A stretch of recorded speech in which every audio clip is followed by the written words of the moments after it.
POCSO കേസിൽ മുൻ police ഉദ്യോഗസ്ഥനും മോട്ടിവേഷൻ സ്പീക്കറുമായ ഫിലിപ്പ് മമ്പാട് പിടിയിലായി. നിലമ്പൂർ പോലീസാണ് കസ്റ്റഡിയിലെടുത്തിരിക്കുന്നത്. Welcome back to Visal media. ഞാൻ ഫക്രുദ്ദീൻ ബർദാവർ. ഇന്ന് രാവിലെ കേട്ടൊരു ഷോക്കിംഗ് ഒരു വാർത്തയാണ് ഫിലിപ്പ് മമ്പാടിനെ പോക്സോ കേസിൽ പോലീസ് അറസ്റ്റ് ചെയ്യുന്നുള്ളത്. ഞാൻ ഞെട്ടിപ്പോയി. കാരണം ഫിലിപ്പ് മമ്പാട് ഒരു പോലീസുകാരനായിരുന്നു, പിന്നെ നന്നായിട്ട് മോട്ടിവേഷൻ സ്പീക്കറായിട്ട് പോയിരുന്ന ഒരാളാണ്, ആളുകളെ മോട്ടിവേറ്റ് ചെയ്തിരുന്ന ഒരാളാണ്. അങ്ങനത്തെ ഒരാൾ ഒരു 16 വയസ്സുള്ള പെൺകുട്ടിയെ ലൈംഗികമായിട്ട് അതിക്രമണം നടത്തിയതിനും ഹോട്ടലുകളിൽ കൊണ്ടുപോയിട്ട് പീഡിപ്പിച്ചിക്കാം. ഒടുവിൽ പോലീസുകാരനെ വിഷയം ചൈൽഡ് ലൈനിക്ക് പരാതി വന്നു. ആ പരാതി വന്നിട്ട് അങ്ങനെ അന്വേഷണം നടത്തിയിട്ട് ഇയാളെ വീട്ടിൽ നിന്ന് കസ്റ്റഡിയിലെടുത്തു. ഒടുവിൽ പോലീസ് അറസ്റ്റ് ചെയ്തു. സത്യം പറഞ്ഞാൽ ഈ വാർത്ത എനിക്ക് വിശ്വസിക്കാനും ശരി പ്രയാസമുണ്ട്. ഇപ്പോൾ ഈ ഒരു വീഡിയോ കാണുന്ന ആളുകൾക്കൊക്കെ ഫിലിപ്പ് മമ്പാടിനെ അറിയുമായിരിക്കാം.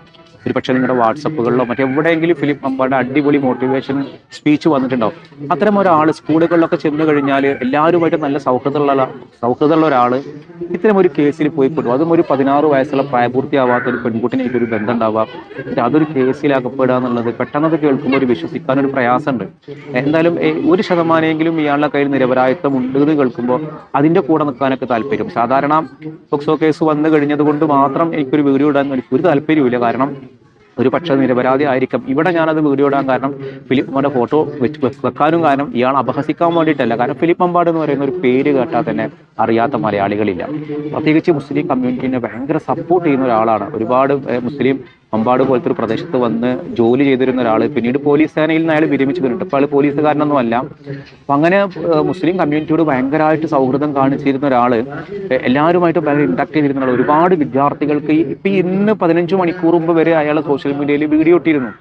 അപ്പോൾ അങ്ങനെ എല്ലാവരും ഉപദേശിക്കുന്ന ഒരാളിൽ നിന്ന് ഇങ്ങനെ ഒരു കേസ് ഉണ്ടാകും എന്നുള്ളത് വിശ്വസിക്കാൻ ഇച്ചിരി പ്രയാസമുണ്ട്. നമ്മൾ നേരിൽ കാണാത്തിടത്തോളം കാലം നമ്മൾ അങ്ങനെ തന്നെ ചെയ്യുള്ളൂ. അപ്പോൾ അയാളൊരു നിരപരാധിത്വം ഉണ്ടെങ്കിൽ അല്ലെങ്കിൽ അയാളെ ഒരിക്കലും സോഷ്യൽ മീഡിയയിൽ കയറിയിട്ട് വലിച്ചൊട്ടിക്കാനോ അപഹസിക്കാനോ തയ്യാറല്ല എന്ന് പറയാൻ വേണ്ടിയിട്ടാണ് ഞാൻ ഈ വീഡിയോ ചെയ്യുന്നത്.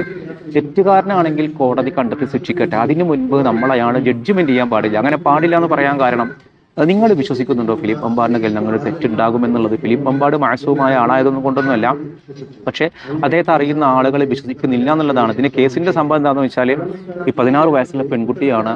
അവർക്ക് ചെവി കേൾക്കാൻ പറ്റൂല എന്നൊക്കെയാണ് പറയുന്നത്. അദ്ദേഹത്തിന്റെ മോട്ടിവേഷൻ സ്പീക്കൊക്കെ കണ്ടിട്ട് ഭയങ്കര ആരാധന തോന്നിയ പെൺകുട്ടിയാണ്. അപ്പോൾ 2025 അതായത് കഴിഞ്ഞ വർഷം നവംബറിലാണ് ഈ കേസിന് ആസ്പദമായ സംഭവം ഉണ്ടായത്. അവരെ പല ഹോട്ടലുകളിൽ കോഴിക്കോടും അതേപോലെ കാഞ്ഞങ്ങാടൊക്കെ കൊണ്ടുപോയിട്ട് സ്വന്തം മകളാണെന്നൊക്കെ പറഞ്ഞ് കൊണ്ടുപോയെന്നൊക്കെ കേൾക്കുന്നത് ഈ പരാതിയിലുള്ളത്. എന്തായാലും ഇത് ചൈൽഡ് ലൈൻ ഈ പെൺകുട്ടി പിന്നീട് ഒരു ട്രോമയായിട്ട് പരാതി കൊടുക്കുന്നു.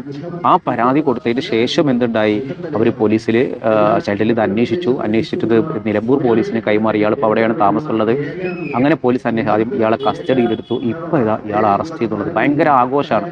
ഇപ്പോൾ ഞാൻ ഈ വാർത്തക്ക് താഴെയൊക്കെ ആളുകൾ എന്താണ് ഇദ്ദേഹത്തെക്കുറിച്ച് പറയുന്നത്, സാധാരണ അങ്ങനെയുള്ള ഒരു കേസ് ഉണ്ടായിക്കഴിഞ്ഞാൽ ആളുകൾ എന്താ പറയുന്നത് എന്ന് അറിയാനുള്ള ഒരു ആകാംക്ഷ ഉണ്ടാവും. അതിലൊരു 98% ആളുകളും ഇയാളെ സപ്പോർട്ട് ചെയ്യണം. ഇയാളിൽ നിന്ന് അങ്ങനെ ഉണ്ടാവോ? പിന്നെ മേ ബി ഉണ്ടായിരിക്കാം. ഉണ്ടെങ്കിൽ തന്നെ അന്വേഷിച്ച് കണ്ടെത്തട്ടെ. കാരണം ആരും മനുഷ്യരെന്നല്ല. പ്രത്യേകിച്ചിട്ട് ഈ കൗമാരക്കാരായ പെൺകുട്ടികൾക്ക് ഇങ്ങനത്തെ ഈ മോട്ടിവേഷൻ സ്പീച്ച് നടത്തുന്ന ആളുകളോട് ഭയങ്കര ഒരു ആരാധനയാണ്. അങ്ങനെ ആരാധനയുടെ ഭാഗമായിട്ട് എവിടെയെങ്കിലും കൊണ്ടുപോയോ ഒടുവിൽ ആ പെൺകുട്ടിക്ക് പ്രണയപ്പോൾ വീട്ടുകാർ പരാതി കൊടുക്കണം. ചില കേസുകളൊന്നും നമ്മൾ വിചാരിക്കണ പോലെയല്ല. പിന്നെ ഇദ്ദേഹത്തിന് നിയമത്തെക്കുറിച്ചൊക്കെ അറിഞ്ഞിട്ട് ഒരു പോലീസുകാരനല്ലേ, 10-16 പ്രായപൂർത്തിയാവാത്തൊരു പെൺകുട്ടിനെ ഒരു റിലേഷൻഷിപ്പ് പാടില്ലല്ലോ, ഒരു സൗഹൃദങ്ങളും പാടില്ല. ഇപ്പം രാഹുൽ മാങ്കൂട്ടൊക്കെ നോക്കിയൊക്കെ, രാഹുൽ മാങ്കൂട്ടൊക്കെ വിവാഹിതരായ ആളുകളും പ്രായപൂർത്തിയായ ആളുകളുമാണ്. അവർ തമ്മിൽ റിലേഷൻഷിപ്പ് ഉണ്ടായത് പരസ്പര സമ്മതപ്രകാരമാണ്. പക്ഷേ ഇല്ലാത്ത കേസ് ഉണ്ടാക്കി പുകയിലുണ്ടാക്കി കോൺഗ്രസിൽ നിന്ന് പുറത്തിയടിച്ചു. ഇപ്പം എന്താ, ഇന്നലെ കോടതി പോലും പറഞ്ഞു അത് ഉഭയസമ്മത പ്രകാരമാണ്, ആ പെൺകുട്ടിയുടെ താല്പര്യപ്രകാരമാണ്. പക്ഷെ അപ്പോഴേക്കും അയാളെ കോൺഗ്രസിൽ നിന്ന് പുറത്തിയടിച്ചു, നാട് മുഴുവൻ അപമാനിച്ചു. ഇപ്പോൾ പ്രായപൂർത്തിയായ ആളുകൾ പരസ്പര സമ്മതത്തോടെ നടത്തുന്ന പരിപാടി വരെ ഇവിടെ വേട്ടയാടാൻ ഉപയോഗിക്കുന്ന ഒരു മാധ്യമങ്ങളുടെ ഒരു കാലമാണ്. അപ്പോൾ ഇന്ന് മാധ്യമങ്ങളിലൊക്കെ അയാളെ വേട്ടയാടുന്ന രീതിയിലാണ് വാർത്ത.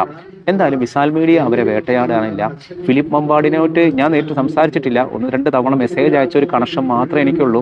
പക്ഷെ ഞാൻ കേട്ടിടത്തോളം അയാളൊരു മോശക്കാരനായ ഒരാളല്ല. അപ്പോൾ ഈ വീഡിയോ കാണുന്ന നിങ്ങൾ പറയും ഫിലിപ്പ് മമ്പാട് ഒരു മോശം വ്യക്തിയാണെന്ന് എനിക്ക് തോന്നിയിട്ടില്ല. അദ്ദേഹത്തിന് ഇപ്പോൾ മണിക്കൂറുകൾക്ക് മുൻപ്, ഈ ഒരു അറസ്റ്റ് നടക്കുന്നതിന് മണിക്കൂറുകൾക്ക് മുൻപ് വരെ അദ്ദേഹത്തിന് സോഷ്യൽ മീഡിയയിൽ പരീക്ഷയ്ക്ക് പോകുന്ന തയ്യാറെടുപ്പ് നടത്തുന്ന വിദ്യാർത്ഥികൾ ശ്രദ്ധിക്കേണ്ടുന്ന കാര്യങ്ങൾ, അങ്ങനെ ആളുകൾക്ക് അഡ്വൈസ് ചെയ്യുന്ന ഒരുപാട് കാര്യങ്ങൾ അദ്ദേഹം ഇട്ട ഒരാളാണ്. ഇപ്പോൾ കഴിഞ്ഞ ദിവസം മൂരാരി തന്ത്രി എന്ന് പറയുന്ന ഒരാളെ ഇതുപോലെ പോക്സോ കേസ് പ്രകാരം അറസ്റ്റ് ചെയ്ത് ഞാൻ അന്വേഷിച്ചപ്പോൾ അയാൾ ലൈംഗിക അതിക്രമണം നടത്തിയതിനല്ല, അയാൾ എന്താ പറയുക പ്രായപൂർത്തിയായ ഒരു പെൺകുട്ടിനെ ബാധ കയറിയും ചികിത്സിച്ചാണ്. ഇപ്പോൾ പഴയ കാലത്തെ മന്ത്രവാദ ചികിത്സ ഇങ്ങനെ അടിച്ചിട്ട് ഷെയ്ത്താൻ ഓടിക്കാത്രേ, ഭൂതത്തിന് പ്രേതത്തിന് ഓടിക്കുകയാണ്.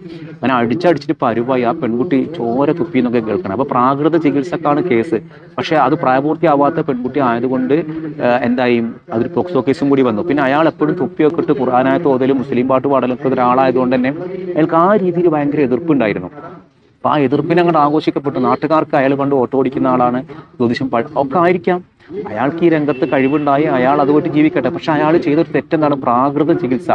ഇത്തരം രീതികൾക്കൊക്കെ നല്ല സൈക്കാട്രിക് ചികിത്സകളും കാര്യങ്ങളൊക്കെ ഉണ്ട്. അതൊക്കെ വിട്ടിട്ട് കുറെ ആളുകൾ അതിന്റെ പിന്നാലെ പോയിട്ട്, പക്ഷേ വിഷയം കെടുത്തത് മർദ്ദനമാണെന്നുണ്ടെങ്കിൽ കേസ് എടുക്കപ്പെട്ടത് എന്തിനാണ്? പ്രായപൂർത്തിയാവാത്ത ഒരു പെൺകുട്ടിയാണ് പോക്സോ കേസായി. അപ്പോൾ ശരിക്കും ഈ പ്രായപൂർത്തിയാവാത്ത പെൺകുട്ടി, ഇപ്പൊ ഞാനൊക്കെ എന്റെ കൗൺസിലിങ്ങിന് വരുന്ന കുട്ടികളുടെ കേസൊക്കെ ആണെങ്കിൽ ഞാൻ ശരിക്കും സത്യം പറഞ്ഞാൽ രക്ഷിതാക്കളെ പ്രസന്റിൽ നമ്മൾ സംസാരിക്കുള്ളൂ. ഇനി പെൺകുട്ടികൾക്ക് ഒറ്റയ്ക്ക് സംസാരിക്കേണ്ട സാഹചര്യം ഉണ്ടാവും കൗൺസിലിംഗ് ആകുമ്പോൾ. അപ്പോഴും ഞാൻ വീട്ടിലാണ് കൗൺസിലിംഗ് ഉണ്ടാവില്ല. ഞാൻ അവരെ ഡൈനിങ് ഹാളിൽ ഇരുത്തുള്ളൂ. ഡൈനിങ് ഹാളിൽ ഇരിക്കുകയാണെങ്കിൽ തന്നെ വീട്ടുകാരോട്, ഉമ്മാരോടും പേരൻസിനോടൊക്കെ അവിടെ പുറത്ത് സിറ്റൗട്ടിൽ ഇരിക്കാൻ പറയും. അപ്പോൾ ആ വീട്ടിൽ ആ ഒരു റൂമിന്റെ ഉള്ളിൽ അടച്ചിരിക്കൂല. ഡൈനിങ് ഹാളാകുമ്പോൾ ഓപ്പൺ ആണല്ലോ. അപ്പോൾ ഒരിക്കൽ പോലും നമ്മൾ അവരെ ബോഡി ടച്ച് ചെയ്യാനോ അങ്ങനെ കുറേ വിഷയങ്ങൾ ഇതിൽ ശ്രദ്ധിക്കാനുണ്ട്. അപ്പോൾ എന്താണ് ശരിക്കും ഈ ഒരു ഫിലിപ്പ് മമ്പാറിന് പറ്റിയത്? നല്ലൊരു മനുഷ്യനാണല്ലോ. അപ്പോൾ നല്ലൊരു മനുഷ്യൻ, ഈ പെണ്ണ് നശിപ്പിക്കാത്ത ജീവിതമില്ല. എന്തായാലും ഒരു കാര്യമില്ലാതെ ഒരു 16 വയസ്സായ പെൺകുട്ടി വെറുതെ ഒരു ശൂന്യതയിൽ നിന്ന് വന്നിട്ട് ഇന്നെ ലൈംഗികമായിട്ട് അതിക്രമണത്തിന് ഇരയാക്കി എന്ന് പറഞ്ഞിട്ട് ഒരു കേസ് ഉണ്ടാക്കൂലല്ലോ. ഒരു കണക്ഷൻ, ഒരു കാര്യകാരണം, ഒരു കണക്ഷൻ ഉണ്ടാവൂല, അത് ഉണ്ടായിട്ടുണ്ടാവും. അപ്പോൾ ഞാൻ പറഞ്ഞു വരുന്നൊരു കാര്യം അതാണ്, പ്രത്യേകിച്ച് പ്രായപൂർത്തിയാവാത്ത പെൺകുട്ടികളുമായിട്ട് ഒരു സൗഹൃദങ്ങളും പാടില്ല. സൗഹൃദങ്ങൾ എന്ന് പറഞ്ഞാൽ ഫോണിൽ നമ്മൾ കാണില്ലല്ലോ എന്ന് പറഞ്ഞ് എനിക്കറിയാവുന്ന പല ആൾക്കാരുണ്ട്, പല ഒലിപ്പിക്കുന്ന മെസ്സേജും വിടും. ഇത് വീട്ടുകാർ പിടിച്ചു കഴിഞ്ഞാൽ പെൺകുട്ടി കാലുമാറും. ഇത് പിന്നെന്തായി പോക്സോ കേസ്, അശ്ലീല മെസ്സേജ് അയച്ച കേസാവും. എന്തിനാണ് ഈ കല്യാണം കഴിച്ച മക്കളുടെ ആൾക്കാർ ഈ പെൺകുട്ടികളുമായി സൗഹൃദം ഉണ്ടാക്കണത്? ഉണ്ടാക്കുകയാണെങ്കിൽ തന്നെ പ്രായപൂർത്തിയായ ആളുകളുമായിട്ടുള്ള സൗഹൃദങ്ങൾ പോരെ. ഇപ്പോൾ ഇവിടെ പ്രശ്നം വന്നത് എന്താണ്? ഇതൊരു 16 വയസ്സുള്ള പെൺകുട്ടിയാണ്. എന്തായാലും ഇതൊരു ജെനുവിൻ കേസാണ്. അതിലെന്തോ സംതിങ് സംഭവിച്ചൊരു ചതിയോ മറ്റോ സംഭവിച്ചിട്ടുണ്ട് എന്ന് വിശ്വസിക്കാനാണ് എനിക്കിഷ്ടം. അങ്ങനെ ആണെങ്കിലും അല്ലെങ്കിലും നമുക്കറിയില്ല. അപ്പോൾ ഈ വീഡിയോ കാണുന്ന നിങ്ങൾ ഫിലിപ്പ് മമ്പാടിന്റെ പ്രശ്നങ്ങളൊക്കെ കേട്ട സ്ഥിതിക്ക് ഫിലിപ്പ് മമ്പാട് ഇങ്ങനെ ഒരു പീഡനം നടത്തിയെന്ന് കണ്ണടച്ച് വിശ്വസിക്കാൻ നിങ്ങൾക്ക് കഴിയുന്നുണ്ടോ? എനിക്കെന്തായാലും കഴിയുന്നില്ല. ചിലപ്പോൾ ഉണ്ടായേക്കാട്ടെ, നമ്മൾ പ്രഗത്ഭരാണ്, അല്ലെങ്കിൽ ഭയങ്കരമായിട്ട് തെറ്റ് ചെയ്യാത്തവരാണ്, വലിയ പദവിയിലിരിക്കുന്ന ആളുകളാണെന്ന് കരുതുന്ന ആളുകളൊക്കെ ഭൂലോക ഉടായ്പകളായിരിക്കും. നമ്മൾ ഉടായ്പാണ്, ഭയങ്കര മുടി അങ്ങനെയാണ്, മോശക്കാരനാണെന്ന് കരുതുന്ന ആളുകൾ വളരെ നല്ല രീതിയിലൊക്കെയാണ് ജീവിക്കുന്ന കഥകളൊക്കെ എനിക്ക് പേഴ്സണലി അറിയാം. അതുകൊണ്ട് തന്നെ ഇദ്ദേഹത്തിന് അങ്ങനെ തെറ്റുകാരനാക്കാൻ എൻ്റെ മനസ്സ് സമ്മതിക്കണില്ല. നിങ്ങൾക്ക് എന്താണ് തോന്നിയിട്ടുള്ളത്? അദ്ദേഹത്തിൻ്റെ പ്രസംഗങ്ങളൊക്കെ ഒരുപാട് പേർക്ക് ഉപകാരമായിരുന്നു. അദ്ദേഹം നല്ലൊരു മോട്ടിവേഷൻ സ്പീക്കറായ സമയത്താണ് പോലീസിൽ നിന്നൊക്കെ എന്താ പറയുക, സമയമാകുന്നതിന് മുൻപ് തന്നെ SI ആയിരിക്കുമ്പോഴും ഒരു വിരമിക്കണം. ഇപ്പം ഇന്ന് പോലീസാണെങ്കിൽ ആള് DYSP ലെവലിൽ എത്തേണ്ട വലിയ ആളാണ്. പക്ഷെ അദ്ദേഹത്തിന്റെ പ്രസംഗ ശൈലി, അദ്ദേഹത്തിന് ഇസ്ലാം മതത്തിന് ഭയങ്കര റെസ്പെക്റ്റാണ്. ആ റെസ്പെക്റ്റോട് കൂടി തന്നെ തുറന്ന് സംസാരിക്കുന്ന ഒരു അച്ചായനാണ് അദ്ദേഹം. കാരണം ചില ആളുകളൊന്നും അങ്ങനെ തുറന്ന് സംസാരിക്കില്ല. ആളുകളെ ഭയങ്കര മോട്ടിവേറ്റ് ചെയ്ത് സംസാരിക്കുന്ന മനുഷ്യർക്ക് ഈ രീതിയിൽ കേസിൽ പെടണമെന്നുണ്ടെങ്കിൽ എന്തെങ്കിലും സംതിങ് ഉണ്ടായിട്ടുണ്ടാവില്ല. അതുകൊണ്ട് ഈ രംഗത്തൊക്കെ പ്രവർത്തിക്കുന്ന മോട്ടിവേഷൻ സ്പീക്കർമാരൊക്കെ പ്രത്യേകം ശ്രദ്ധിക്കാം. പെൺകുട്ടികളുമായിട്ടുള്ള ഒരു സൗഹൃദങ്ങൾ ഒടുവിൽ ലൈഫ് കൊണ്ടേ കളയും. പിന്നെ മാധ്യമങ്ങളിൽ കുറേ വാർത്തകൾ വന്നിട്ട് പിന്നെ ഒടുവിൽ കള്ളത്തരം അല്ലാന്ന് തെളിഞ്ഞ് അതൊന്നും ആരും അറിയില്ല.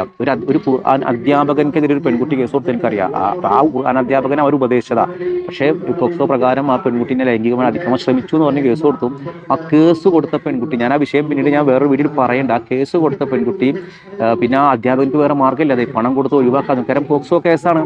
പക്ഷേ കോടതി പറഞ്ഞു അങ്ങനെ പോക്സോ കേസ് പിൻവലിക്കാൻ പറ്റൂല എന്നുള്ളത്. പക്ഷേ ഒടുവിൽ ഈ പോക്സോ കേസിലായ സാധനം കെട്ടിച്ചമച്ചതാണ് എന്ന് പറഞ്ഞിട്ട് ആ കേസ് കോടതി തള്ളി. പക്ഷെ അപ്പോഴേക്കും മാധ്യമങ്ങളിലും നാട്ടിലൊക്കെ ആഘോഷിക്കപ്പെട്ട് ജോലി നഷ്ടപ്പെട്ട ഈ അധ്യാപകർക്ക് പിന്നെ എവിടെ നിന്നാണ് അത് തിരിച്ചു തരാം? ചില ആളുകൾ അങ്ങനെ ഉണ്ട്. ഇപ്പോൾ ഒരു ഉസ്താദ് ഉണ്ടായിരുന്നു, നല്ല ഉസ്താദായിരുന്നു. പക്ഷേ അദ്ദേഹം ഒരിക്കൽ കുട്ടികളെ കൈകൊണ്ട് ഒരു അടി അടിച്ചു. പക്ഷേ ആ കൈകൊണ്ട് അടിച്ച കുട്ടിക്ക് നന്നായിട്ട് പെയിനായി, വേദനയായിട്ട് വീട്ടിൽ പോയി പരാതി കൊടുത്തപ്പോൾ കൈകൊണ്ട് അടിച്ചു എന്ന് പറഞ്ഞാൽ ലൈംഗികാതിക്രമണ പരാതിയാണ് വന്നത്. പോക്സോ കേസായിട്ട് വന്നു. അയാളെ ജോലി പോയി, കുറച്ചു കാലം ജയിലിൽ കിടന്നു. അപ്പോൾ സത്യത്തിൽ അയാൾ ലൈംഗികാതിക്രമണം നടത്തിയതാണോ? അയാൾ കൈകൊണ്ട് അടിച്ചു എന്നുള്ളത് അതൊക്കെ തെറ്റന്നെയാണ്, ഞാൻ ന്യായീകരിച്ചതല്ല. അപ്പോൾ ഇതെന്താണ് ശരിക്കും ഇയാളെ കേസിൽ സംഭവിച്ചത് കൃത്യമായിട്ട് അറിയേണ്ടതുണ്ട്. എനിക്ക് കണ്ണടച്ചിട്ട് അങ്ങോട്ട് വിശ്വസിക്കാൻ വയ്യ ഫിലിപ്പ് മമ്പാട്. ഇനിയിപ്പോൾ നിങ്ങൾ പറയേണ്ട ഞാനൊരു പോക്സോ കേസിലെ പ്രതിനെ സപ്പോർട്ട് ചെയ്തു, ആ രീതിയിൽ സംസാരിച്ചതൊന്നും പറഞ്ഞൊരു വ്യാഖ്യാനം ഇതിന് കൊടുക്കേണ്ടതില്ല. കാരണം നമുക്കറിയാവുന്ന മനുഷ്യന് ഇങ്ങനെ സംഭവിക്കുമോ? പിന്നെ ഒന്നുമില്ലാതെ ഇത്തരം കേസും വരില്ല. എന്തായാലും നല്ല കെയർ ചെയ്യണം. നമ്മളാരുമായി സൗഹൃദം ഉണ്ടാക്കിയാലും പ്രായപൂർത്തിയാവാത്ത പെൺകുട്ടികളുമായിട്ട് ഇത്തരം ആളുകൾ സൗഹൃദം ഉണ്ടാകരുത്. ഇത് ഏത് രീതിയിലാണ് കേസ് വരാൻ അറിഞ്ഞൂടാ. മുതിർന്ന ആളുകളോടാണെങ്കിൽ പിന്നെ ഉഭയസമ്മത പ്രകാരമാണ് പറഞ്ഞ് പിടിച്ചിക്കാം. അതും പറ്റാത്തൊരവസ്ഥ. എന്നാലും ഞാൻ അത് പൂർണ്ണമായിട്ട് വിശ്വസിക്കും. ഇതിലെന്തോ ചതി നടന്നിട്ടുണ്ടെന്ന് വിശ്വസിക്കാനാണ് എനിക്കിഷ്ടം. നിങ്ങൾക്ക് എന്താണ് നിങ്ങൾക്ക് തോന്നിയത്? നിങ്ങൾ താഴെ ഒന്ന് കമന്റ് ചെയ്യണേ.